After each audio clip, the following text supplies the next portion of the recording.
Here's Priyanka.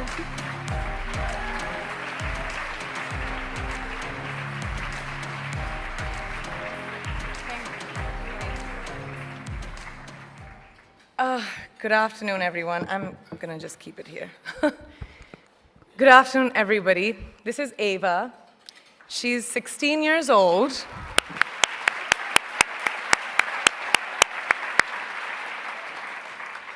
An age where girls should be enjoying their innocence and joys of their youth. But she, at such a tender age, understands the importance of being a voice for her peers, an advocate for young girls and women around the world who may not have the opportunities that us sitting over here have. So receiving this honor from a hero like her makes this so much more exceptional. So thank you.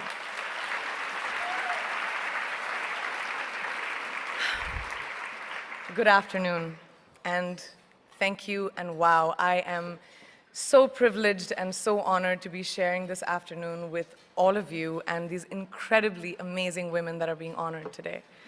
I'd like to extend my congratulations to each one of you, Octavia, Michelle, Kelly, Patty, and all 50 women that have been included in the Impact Report.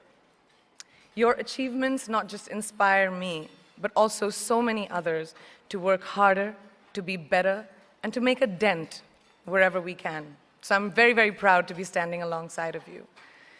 So in life, you know, there are moments when you stop and ask yourself, how did I get here?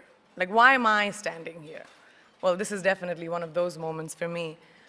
And I find myself going back to the beginning, back to my roots.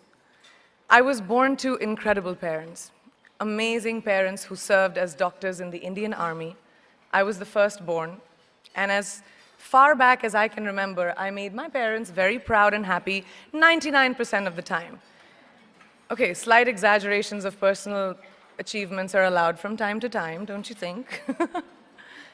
My brother was born a few years later, and even then, nothing changed for me. We were both given equal opportunities, and I want to emphasize this. I want to really emphasize this for you because I don't think a lot of people might understand that being equal might seem very normal. But where I come from, India, and a lot of developing countries around the world, more often than not, this is an exception. It's actually a privilege. My first experience of the glaring disparity between boys and girls came at a very, very young age. I grew up in a middle-class family with extremely philanthropic parents who constantly reminded me and my brother how lucky we were and how giving back to those who were less fortunate was not a choice. It was a way of life. Simple. I was 7 or 8 years old when my parents started taking me on these visits in a traveling clinic to developing communities around and villages around the city that we lived in called Bareilly. We were packed into this ambulance, and my parents would provide free medical care to people who couldn't afford it. My job at the age of 8 was assistant pharmacist. So I would count all the medicines, put them in an envelope, and give it out to patients, and I really took my job very seriously, very seriously. But the more I went on these expeditions, the more I began to notice the simplest things that distinguished a boy from a girl, or a man from a woman. For example, girls were pulled out of school when they hit puberty because they were considered ready for marriage and babies. That's 12 and 13, while boys still enjoyed their childhood. Or basic human rights, such as healthcare, were denied just because they were women. Let's call this whole experience trigger number 1 for me. Fast forward a few years and many, many triggers in between. Like a producer-director, for example, early on in my career, I must have been about 18 or 19, telling me that if I didn't agree to the ridiculous terms or painfully low salary in his movie, that he would just replace me. Because girls are replaceable in the entertainment business. That was a memorable one. Made me decide to make myself irreplaceable. But I think what really moved the needle for me and ultimately led me to create the Priyanka Chopra Foundation for Health and Education, and around the same time partner with UNICEF, was an encounter with my housekeeper's daughter. About 12 years ago, I came home from set early one day, and she was sitting in my library reading a book. And she must have been 8 or 9 years old, and I knew she loved reading. So I asked her, I was like, it's a weekday, why aren't you in school? And she said, oh, I don't go to school anymore. So I went and asked her mother, and I said, why isn't she in school? And her mom said that her family couldn't afford to send her and her brothers to school, so they chose the boys. The reason: she would eventually get married, and it would be a waste of money. I was completely blown, and it shook me to my core. Eventually, I decided to cover the cost of her education so that she could continue to learn, because education is a basic human right.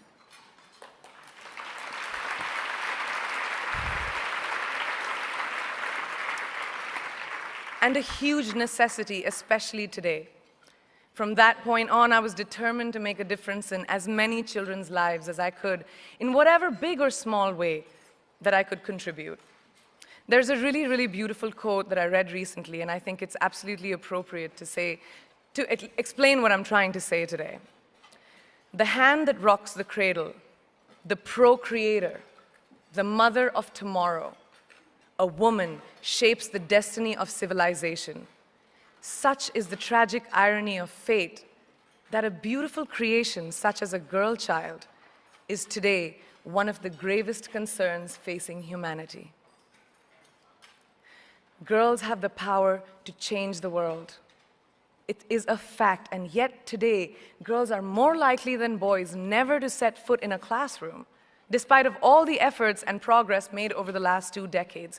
I'm just going to give you a stat, more than 15 million girls of primary school age will never learn how to read or write, compared to 10 million boys. Primary school, it's the beginning of our future.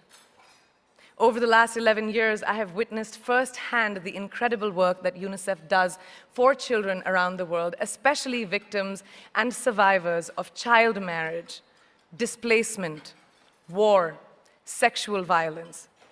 But there is still so much work to do. And for me, that is the fuel to my fire. The reason I'm so committed to this cause, and that is where my passion stems from, because I know that a girl's education not just empowers families, but communities and economies. A result of her education, we all do better. It's just as simple as that. As entertainers and influencers sitting in this room, I feel that it's our social responsibility to be a voice for the voiceless, which is why I applaud each and every woman in this room for being such a badass.